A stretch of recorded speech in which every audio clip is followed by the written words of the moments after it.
Coming to you live from the Business RadioX studio, it's Franchise Marketing Radio, brought to you by IDS, an award-winning digital marketing agency that delivers integrated marketing solutions for franchisors, franchisees, and franchise development teams. Learn why over 75 brands depend on IDS's team of dedicated marketers and client service professionals to deliver a strong ROI on their marketing investment. Go to idsfranchisemarketing.com for a complimentary digital audit and consultation. Everybody, welcome back to Franchise Marketing Radio, the podcast dedicated to exploring the successes and innovations in the franchising world. And today is no different. We have two really important things to talk about. One is the senior care industry, and two is how great of a business model that we have here to talk about in that industry, in the franchising world. So a lot of innovation has gone into this brand, and I want to kind of talk to Frank Samson, who's our guest today. He's the CEO and founder of Senior Care Authority, and he's going to dive in to what has made them successful over these last decade plus. And we're going to go ahead and dive into that right now. Frank, welcome to the show. Thanks for being here. Rob, thanks. Thanks for having me. It's a pleasure and an honor. You got it. So like what I just teed up there, I mentioned it kind of quickly. I said 8 consecutive years of being named top franchise from Franchise Business Review, which is a unique publication because of the way they approach the research. And it's obviously one that is not easy to do, right? It just has to be there. The facts have to be there. And I know they do it by talking to franchisees as well. But tell me a little bit about, what went into that consistency. What do you think that secret was for the brand to see that success year in and year out? Well, it's really not a secret per se, because, as you said, Franchise Business Review, they don't interview us at Senior Care Authority Corporate. They interview and ask pretty extensive questioning of our franchise owners. So to have that honor each and every year does say something about our franchisees. And I think from what we see and what we hear from them, a lot has to do with our training and our support. So much of it goes into that, and trust.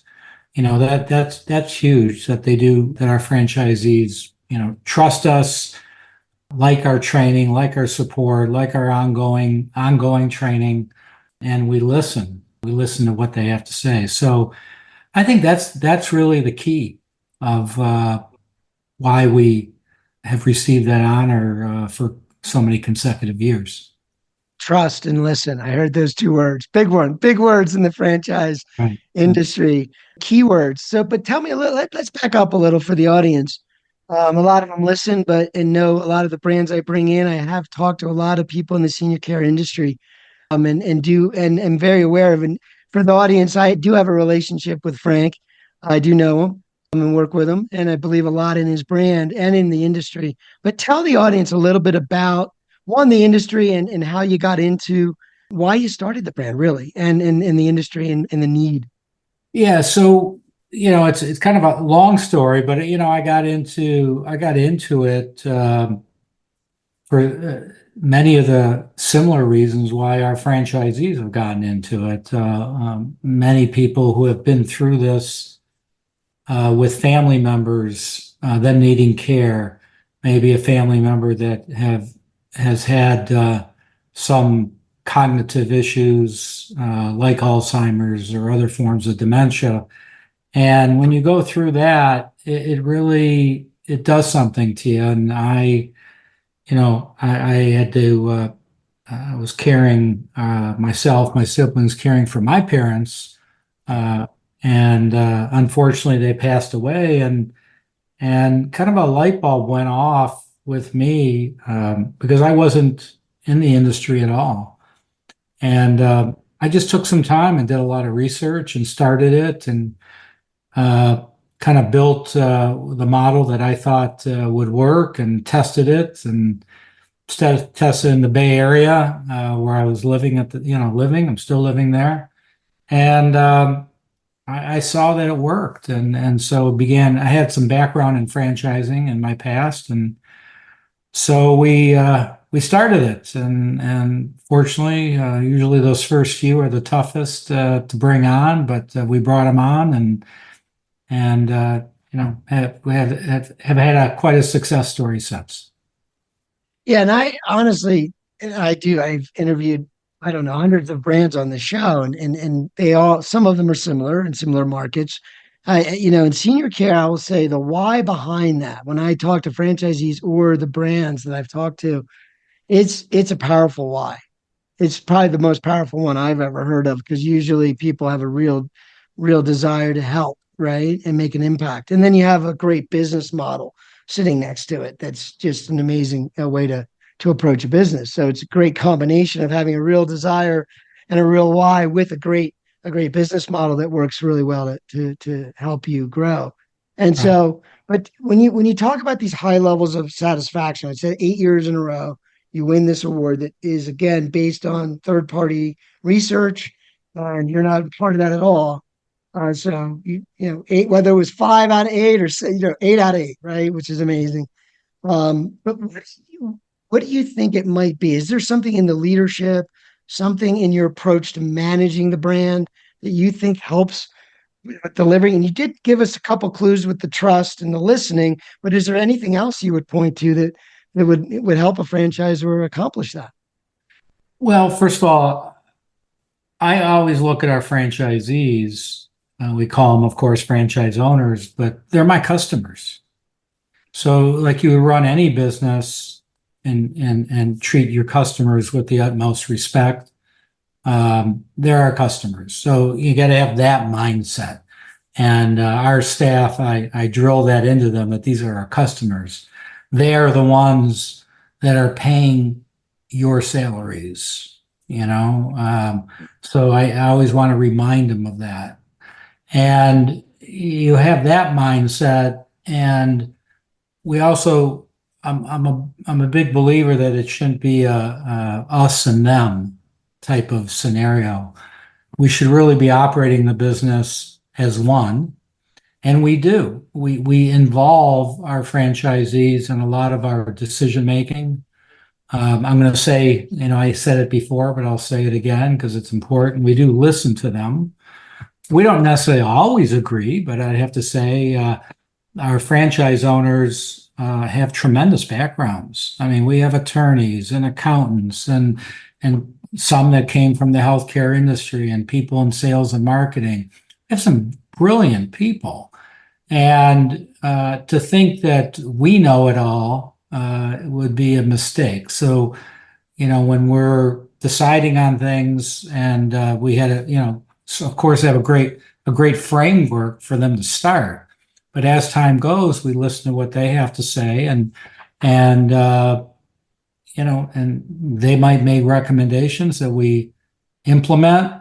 I think we have grown because of them. Okay. And, I'll give you some examples of how we involve them. Our franchise advisory board, which I call our Fab Four, kind of big Beatles, So, they're elected by our own franchisees. We don't appoint them. They're elected by our other franchisees, and they're there to represent them so they could provide input, and we bounce ideas off of them as well. And so that's been a great thing that we did some years back. Our training, I talked a little bit about our training, and some of our training and coaching is actually done by some of our franchise owners. All right. And we pay them. We pay them to do it.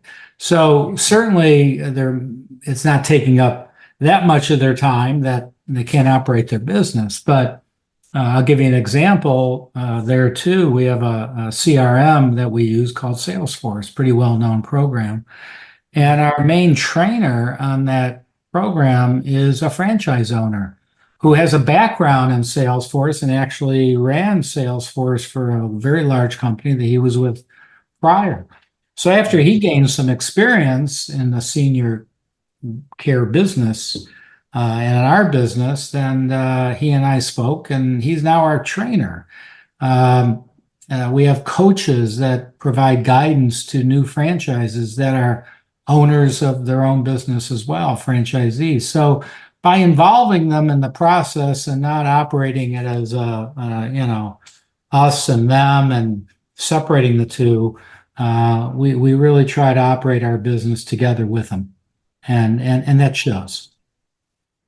Yeah, I was going to ask you a little bit to elaborate on training, right? And just because when you think of senior care or assisted living or the different things that you guys work with, you often might go right to, oh, I need to have a degree or some type of medical background. Or could you unpack the business model a little bit? And really, we did talk about the why. So a lot of the franchisees are definitely in a have a heart to serve and help families and maybe have a reason, an experience of their own.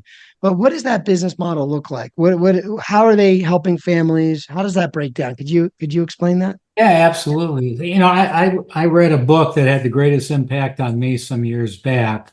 I'm sure many of your listeners have read it. If they haven't, they should. It's called Blue Ocean Strategy.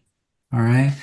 And Yeah. Blue Ocean Strategy, the basic concept of it is, you go into the ocean, and if you go to the water where it's red, the sharks are there, right? If you go into the area that's blue, the sharks aren't there, all right? And so I've always been a big believer of creating a business model, and I've been in other businesses as well, that is quite unique. And your competition, what the so-called competition, isn't even doing what you're doing. You're over in the blue ocean, they're in the red Right. part of the ocean.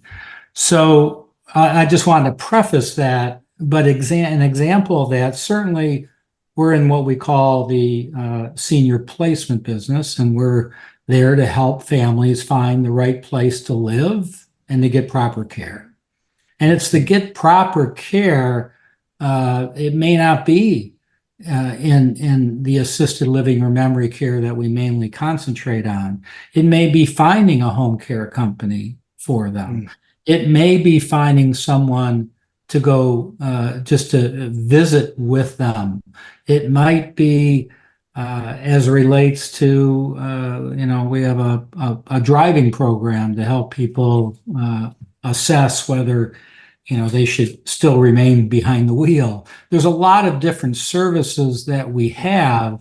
Our core business, of course, is placement. Some call it referral business. We have competitors in that business, but I have to say a lot of the other things that we do, we don't have a whole lot of competition. And so and one feeds the other. So Right. even though we might handle a family and helping them with placement, that could lead into other parts of our business.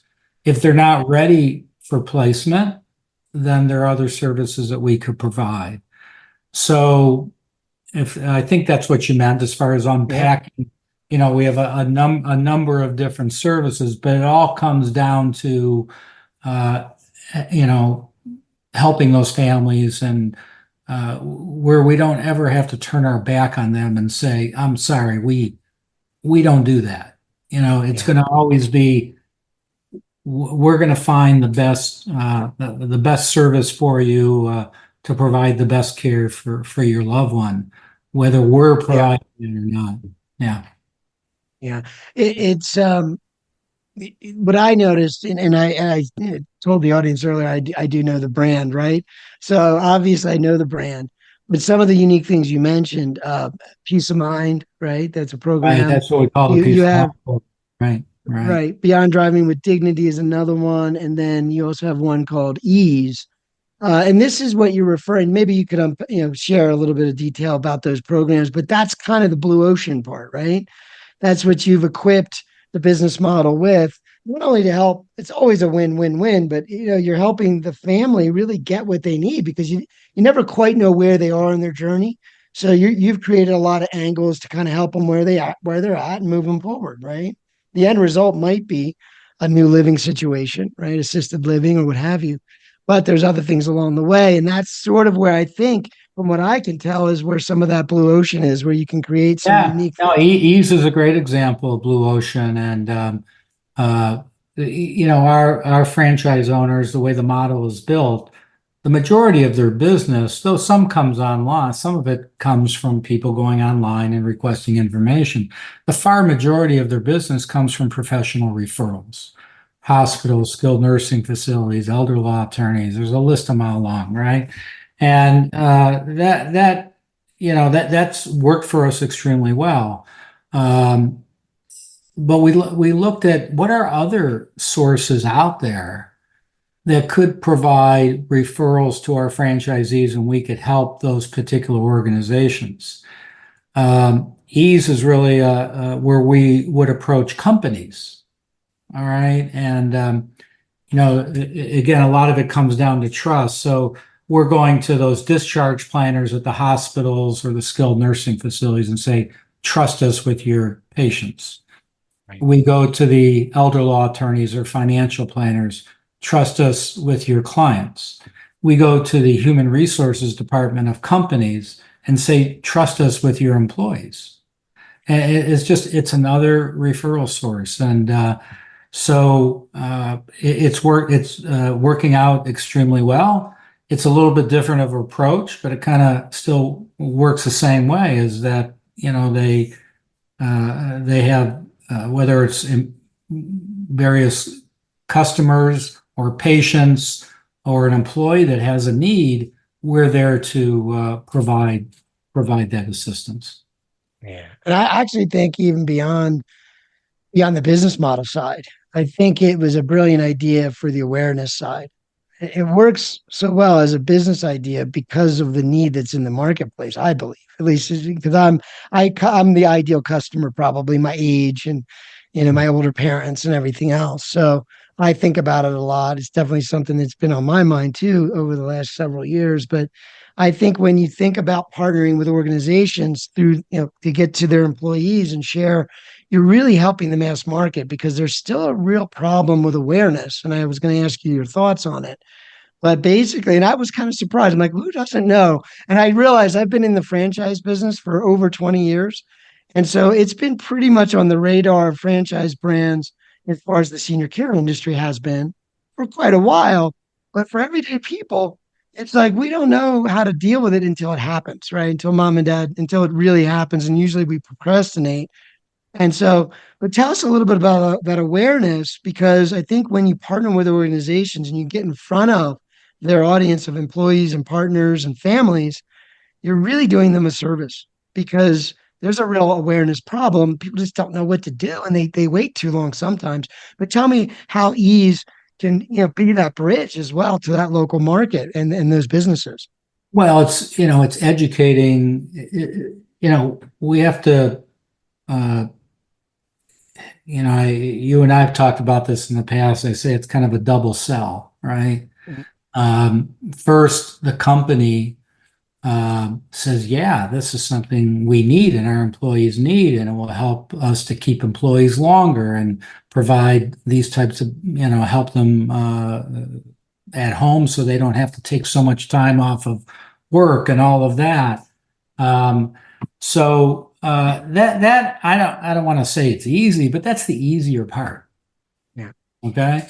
The second part is, all right, now that the company is behind this, we need to educate their employees and let them know about this. And it's not like a benefit that they could use all the time. They get a discount at Holiday Inns. All right. Well, they travel and they could get a discount at Holiday Inn. This, a family or a particular person may have a need for our services maybe once in a lifetime, maybe two. All right. So we have to keep in front of their employees and continuously educate them on that, on the various services, because when that need arises, now they need it. It's not, people don't, like you said, a lot of people wait too long, but they don't plan for it. They go, my dad's going to need this type of care probably in the next 4 or 5 years. Maybe I should start looking at it. It doesn't work that way. Okay. It's when it happens right then. So hopefully if we keep them in the back of their mind, even if they don't remember our name, all right, and they go, oh God, my dad is going to need some help. I remember this seminar that was done, or I remember seeing something in the newsletter, or I remember this email, and they go back to human resources and go, what was that company's name that oh, it's Senior Care Authority. Great, I need to talk to them. So you can't, if we're learning, because these is kind of has been a relatively new concept in our industry to go to companies with this type of service. So what we've learned is we have to keep marketing to them in a soft sell type of way. You can't create the need. It's not like you need to buy this product now. I mean, if they don't need it, they don't need it. It's kind of a constant education program. And we're finding by doing that, it works. It works. Yeah. And, Yeah. so it's Well, and I think yeah, I was just going to say, in today's world, it is very much about that. It's like, keep giving to me until I'm ready to do something. But you're just right. always in front of me, giving me Yeah, but something it's that, not like, we don't come hard sell like, hey, if you call us now, no, it's valuable. Yeah. discount. It's really educate them on the industry and things that are going on and different types of care, and just letting them know that we're there when they need us, type of thing. And even, as I say, even if they don't remember our name, they could go to HR and go, who's that company again? Yeah. So Yeah. It's uh, brilliant. Yeah. Well, let me shift gears a little, not totally, but just a little bit, and get into a little bit of technology talk. I know the brand also like has won other awards. They win a lot of awards, but one of them was most innovative, I believe, a few months back. right. And I think that and I know we work together, so I can speak to some of this, but I'm going to let you speak for us. How do we approach technology? I wanted to talk a little bit about AI, right? Maybe just overall about how you approach technology as a CEO, what you believe it's for, and how it helps the franchisees, and a little bit about how we believe AI. And I know you work with me, and I believe it. That just up leveling everybody's skills around AI is important. We believe that, and so maybe let's talk a little bit about what we're doing there. So I want to ask you first, technology wise, why is technology so important to a brand, especially now? And Well, what's your view?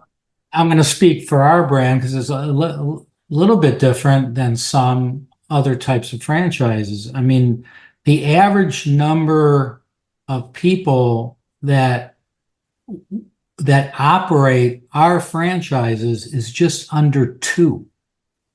Think about that, just under two, right? So you've got somebody who operates it themselves, you've got some husband-wife teams, you've got some father-son teams, you've got, and we have some of our largest franchises might have a handful of people working for them.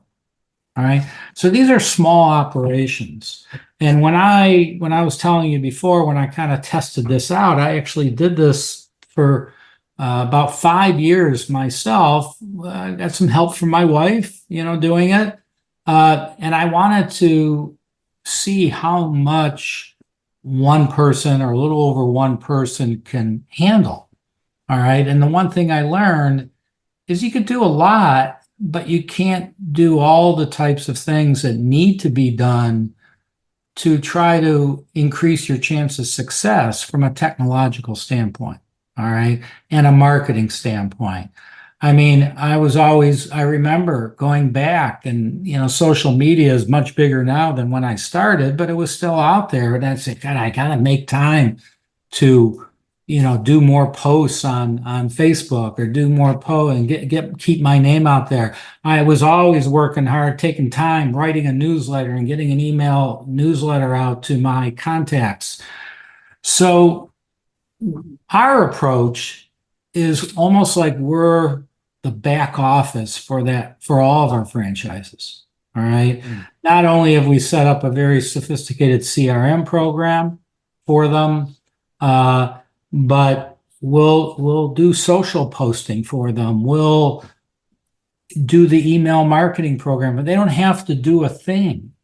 And it's going to be done for them. It's like we're their back office. All right. Yeah. And I have to say that doesn't necessarily happen with all franchises, but we need to do that, or else our franchisees will be too tied up in doing those things themselves, which will keep them away of going out and building those relationships that are so important in being successful. Now, as it relates to AI, and you know this better than anybody, I mean, I look at AI and go, this is bigger than anything we've ever done. Yeah. This is bigger than email marketing. This is bigger than social media. This is bigger than email. Yeah. Okay, this is bigger than all of that. And I don't think everybody really realizes that. All right. So we're taking steps to educate our franchisees to help them improve efficiencies in their own business, and where they could utilize AI in a way that they never dreamed of, and it might. So I'm learning, we're all learning that. And again, as I said earlier, we have some of our own franchisees have great backgrounds in that, and we lean on them for input too, regarding AI. So I think the way our franchisees will operate their operations in the future, if we fast forward 2 years from now, it'll be quite different than it is today. One thing won't change, I believe, is they still will be going out and building those relationships, but they're even going to have more time to do that than they do today, because AI will be working for them behind the scenes. And those are things that we're helping them with. So it's pretty exciting time. Oh, it's totally exciting. Yeah. Now I think of it like at least it's totally in the infancy of where it will go. But right now it's definitely, hey, I can think faster, I can write faster, I can make decisions faster, I can provide more value. And it's really about creativity. But I think the end result is we can be more creative, we can provide more value, and we can have better relationships with each Right. other. Like Yeah. I feel like the last 20 years has been trying to keep up with all the minutia, like where everybody's just overwhelmed with all the button clicking and learning. And whereas I think AI there'll be a transition, but it'll make technology easier to do more. So Yeah. hopefully that'll And I be. think, a lot of the things we talk about, because we don't have to provide all those things, but if all those services, but if we went to the franchisees and said, hey, we're going to teach you how to, build those relationships and work with the families and do placements and do all the services, but you have to put together an email marketing program, and you need to be, posting socially, and you need to learn AI and do all these different things. They're not going to be able to do it. They're not going to be able to do it. So we have to, they can go do it. The way we're set up, if they want to go do that, they can themselves. But we're there to really support them and help them through that and do a lot of the research. And as I say, it's challenging and exciting at the same time. Yeah. It's a wake up call for all businesses. Like if you want to be more productive and you want to be more efficient and hit the bottom lines, then you'll have to embrace it. And because your competition will eventually, right? Eventually, Yeah. everybody's going to have superpowers, and you don't know they have the superpowers because they're over there using some new tools, right? So anyway, we want to make sure that this brand is ahead of a curve in that regard, and we'll Right. keep doing that. So that yeah, and I know you're definitely a guy that likes to stay on top of technology. Tell me a little bit about the future for Senior Care Authority before we wrap up today. Tell me what you see the future as being, not only for the brand, but just senior care in general. Like any trends, any ideas about where you see things moving? What do you think the most important things are to focus on right now as you continue building your Well, brand? one thing to realize is we're still at our infancy stage.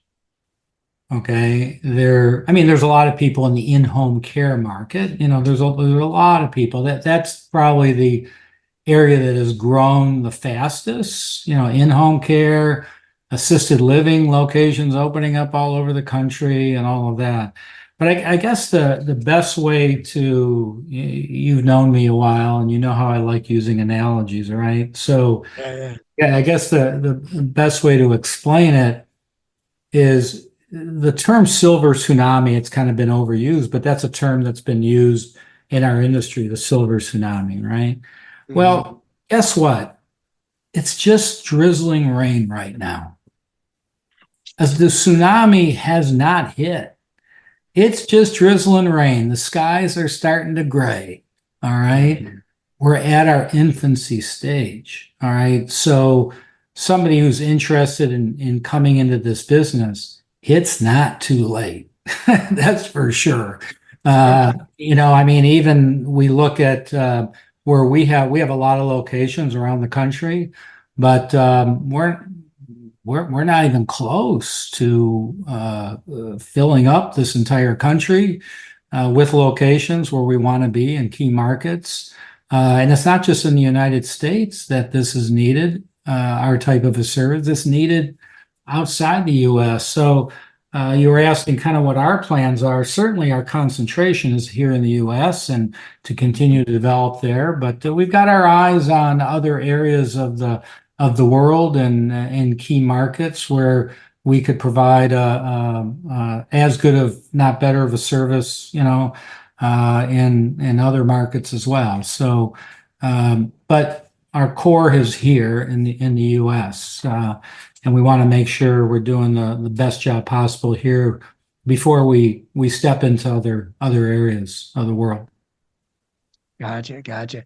Well, in all of that, it made me start thinking, well, if I were someone interested in getting involved in the industry, particularly potentially to work in the industry, run a business, a franchisee potentially, what would, you've seen some of our top people, you've been working with them since the beginning. You know what that sort of DNA looks like for these folks. And by the way, we have a lot of top people. I know you do, I should say. And but there's still a way that you approach looking for the right fit because you want it to win for everybody. We're in Right. this together, right? And you care about their success as much as they care about ours, and we're all in it together. So, what would you say is the best piece of advice, or if someone is looking into this, what should they look within themselves for to know, yeah, this could be an industry for me? Because clearly there's a huge need, and that's not going away. But what is that inner? What do they have to have? What are some of the attributes Well, that you look for? probably the best thing for me to do is look at our top franchises. If we take a look at our top 10 or 20 franchises across the country, there is a common denominator. All right. Actually, there's two common denominators. The majority of them, not all, but the majority of them, unfortunately, I'll say, unfortunately, have gone through uh, care or long distance caregiving with a family member or close friend. They've seen it happen, whether it be to a grandparent, a parent, or other family member. And I'm not saying that that's a prerequisite, but there is a common denominator there that you just have that desire to go out and really help others and hopefully help them and not have to go through as much pain as maybe you went through with your own loved ones. All right. So that's one common denominator we see, not a prerequisite. But what we do see in those top people that I believe is a prerequisite is that you have to have the ability to and have a want to build relationships. All right.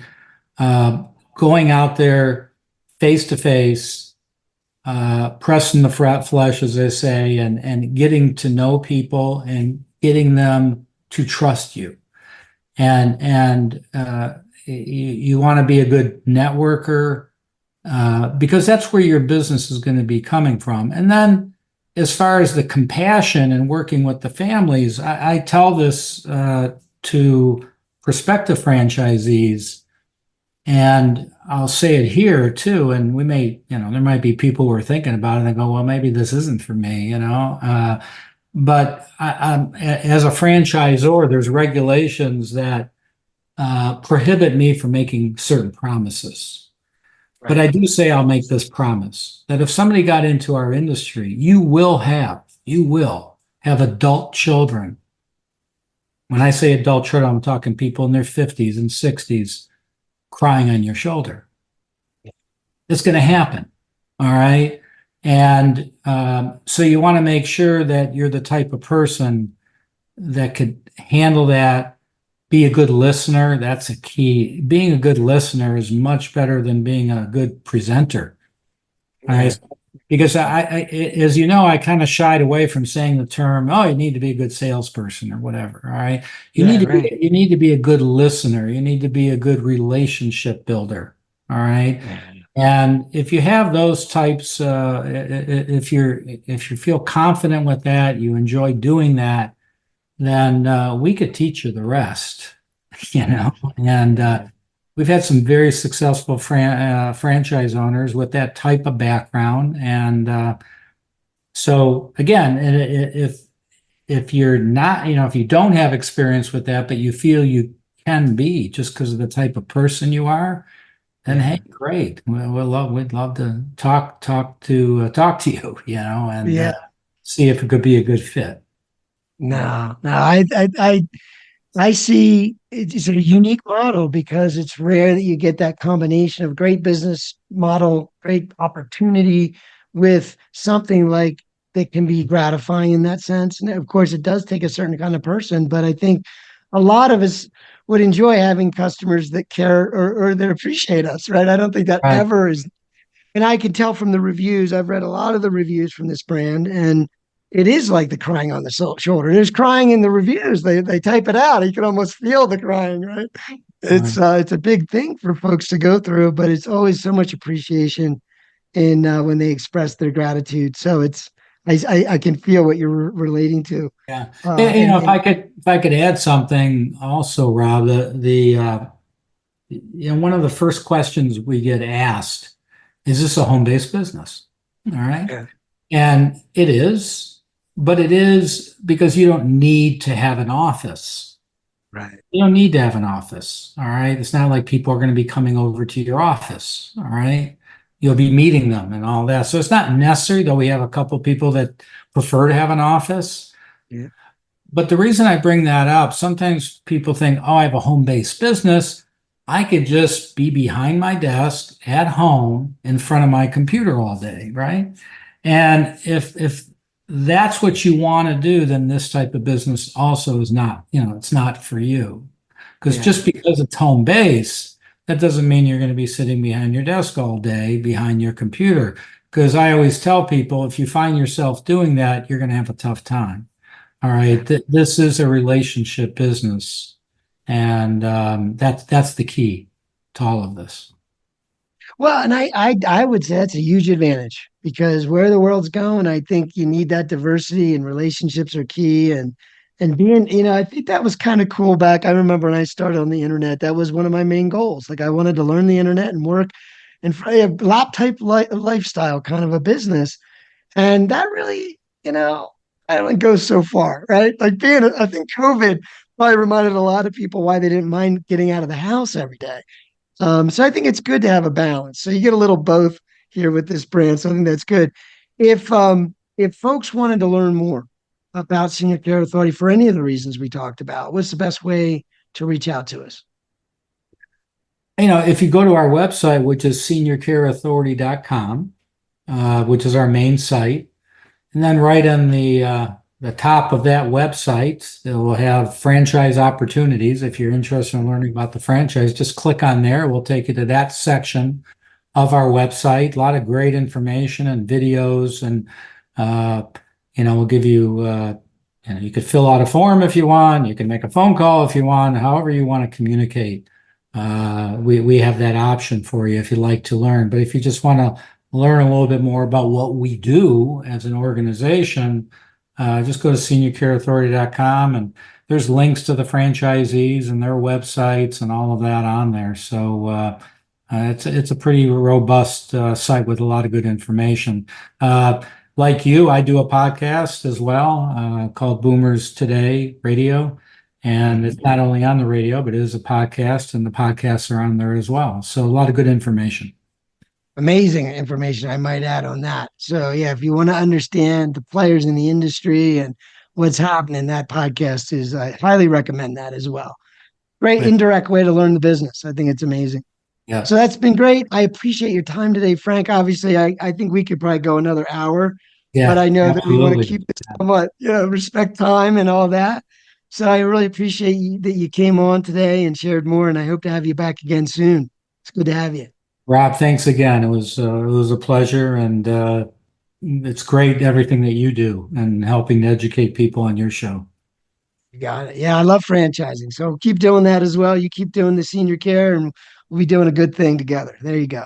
You got it. Thank you. Appreciate you.